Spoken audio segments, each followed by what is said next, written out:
This channel does not promote any violent, harmful, or illegal activities. All content provided by this channel is meant for an educational purpose only. কাটোয়ার রাজোয়ায় বিস্ফোরণের 4 দিন ঘটনাস্থলে bomb squad এখনো থমথমে গোটা গ্রাম ফাঁকা রাস্তাঘাট সন্ধে নামতেই বাড়ি ঢুকে পড়ছেন গ্রামবাসীরা বিস্ফোরণস্থল ঘিরে রেখেছে পুলিশ চলছে পুলিশের টহল কৌশিক দত্ত রয়েছেন আমাদের সঙ্গে কৌশিক কি অবস্থা কি চলছে এখন ওখানে দেখো যেখানে বোমা বিস্ফোরণ হয়েছে সেই বাড়িটাকে ইতিমধ্যে কিন্তু পুলিশ ঘিরে রেখেছে 1 ঘন্টা আগে আজকে এখানে বম্ব স্কোয়াড টিম এসছে এবং তারপর বলা যেতে পারে যে জাস্ট কিছুক্ষণ আগেই কিন্তু ফরেন্সিক টিমও কিন্তু এসছে এবং নিরাপত্তার খাতিরে মানুষজনকে এলাকায়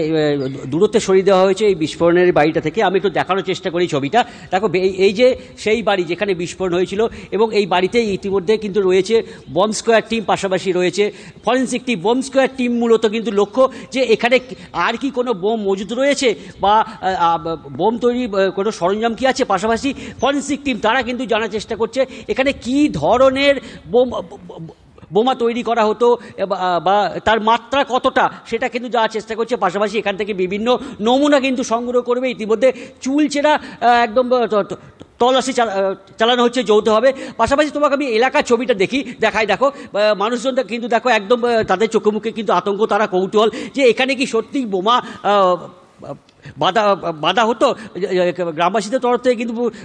বলা হয়েছিল যে ঘটনার দিন অর্থাৎ দুর্ঘটনা ঘটার পরে কিন্তু বেশ কয়েকজনকে এই বাড়ি থেকে ছুটে বেরিয়ে পালাতে দেখা যায় স্বাভাবিকভাবেই কিন্তু ধারণা করা হচ্ছে যে বহিরাগতরা এখানে এসেছিল তারা এখানে বোমা বাঁধত এখন প্রশ্ন যে পুলিশ কিন্তু ঘটনা তদন্ত শুরু করলেও কিন্তু প্রশ্ন থেকেই যাচ্ছে এখানে কি বোমা বাঁধতে গিয়ে এই বিস্ফোরণ ঘটেছিল নাকি এখানে যে বিস্ফোরণ হয়েছে তার পেছনে কি এখানে অন্য কোনো কারণ রয়েছে এখানে কি বোমা তৈরির কারখানা ছিল এই প্রশ্ন কিন্তু ইতিমধ্যে উঠছে পাশাপাশি পুলিশ কিন্তু সমস্ত ঘটনার তদন্ত ধাপে ধাপে কিন্তু চালাচ্ছে ধন্যবাদ কৌশিক এরকম হয়েছে আগে না না কোনো কালে হয় না জীবন রেখে আমরা বলছি তো কোনদিনই হয় না এরকম ঘটনা কোনদিন হয়নি না শোনার পরে এবার এখন মানুষের আতঙ্কটা হয়ে যাচ্ছে একটা যে আবার কখনই হবে নাকি সবারইতে বোমটা পড়া শুনে সবারই একটা আতঙ্ক হয়ে গেছে আর এরা ভালো ছেলে এরা কারো ঝগড়া ঝাঁটি কোনো কিছুতেই থাকে না ওই বাড়ি দুজনকে ধরেছে বাড়ি মালিক দুজনকে ধরেছে আর এই গ্রামে দুজনকে ধরেছে হ্যাঁ গ্রামে দুজনকে ধরেছে ওরা কি যুক্ত ছিল এই ঘটনার সঙ্গে ওরা যুক্ত ছিল বলি ছিল না থাকলে বা ধরবে কেন ওদের তো বিরাট কাজ করে ফেলেছে না প্রচুর আতঙ্কের মধ্যে আমরা আছি বাড়ি থেকে বের হতে পারি না সন্ধ্যা হলে বাড়ি থেকে পড়ি কেন ছেলেমেয়েরা চিন্তা করে আতঙ্ক ওই যে আবার বিস্ফোরণ বাস স্টপে চাপ চাপ রক্ত ব্যস্ততম রাস্তায় এভাবে রক্ত দেখা যাওয়ায় আতঙ্কে পথ চলতে সাধারণ মানুষ new town Gitanjali bus stop এলাকার ঘটনা রঞ্জিত রয়েছেন আমাদের সঙ্গে রঞ্জিত কি বিষয় কি জানা যাচ্ছে এখনো পর্যন্ত দেখো সিসিটিভি ফুটেজ দেখে যেটা পুলিশ জানতে পেরেছে যে একজন অসুস্থ ব্যক্তি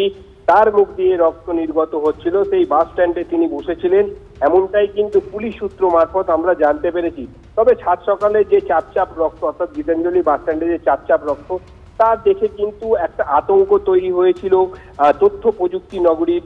কর্মীদের মধ্যে অর্থাৎ যেটি নিউ টাউনের স্মার্ট সিটি যেটি নিউ টাউনের গীতাঞ্জলি বাস স্ট্যান্ডে সেই চাপ রক্ত দেখা যায় এবং সবথেকে উল্লেখযোগ্য বিষয় হচ্ছে যে আইন শৃঙ্খলার উন্নতির জন্য কিন্তু এই নিউ টাউনে কিন্তু 3টি থানা তৈরি করা হয়েছিল এবং তার পরবর্তী সময়ে দেখা যায় যে নিউ টাউনের এই নির্জন এলাকায় অর্থাৎ একদম নির্জন এলাকা গীতাঞ্জলি বাস স্ট্যান্ড এবং সেখানেই রক্ত দেখে কিন্তু সাত সকালবেলা একটা আতঙ্কের পরিবেশ তৈরি হয়েছিল পরবর্তীতে সিসিটিভি ফুটেজ দেখে সেই চিহ্নিতকরণের কাজ কিন্তু হয়েছে ইতিমধ্যেই এমনটাই কিন্তু টেকনোসিটি পুলিশ সূত্র মারফত আমরা জানতে পারছি ধন্যবাদ রঞ্জিত সকালে ডিউটি করতে এসেছিলাম ওপারে ছিলাম ওপার থেকে বৃষ্টি পড়ছে বলে এপারে বাস স্টপে দাঁড়াবো বলে এসেছি তখন এসে দেখছি এরকম অনেকটা জায়গায় রক্ত পড়ে রয়েছে রক্ত পড়ে দেওয়ার পরে এবার আমাদের ট্রাফিকের স্যারকে জানানো হয়েছে জানার পরে তো ওনারা আবার থানায় ফোন করেছিলেন থানার অফিসার এসে ওনারা দেখে গেছেন জায়গাটা ফটো তুলে নিয়ে গেছেন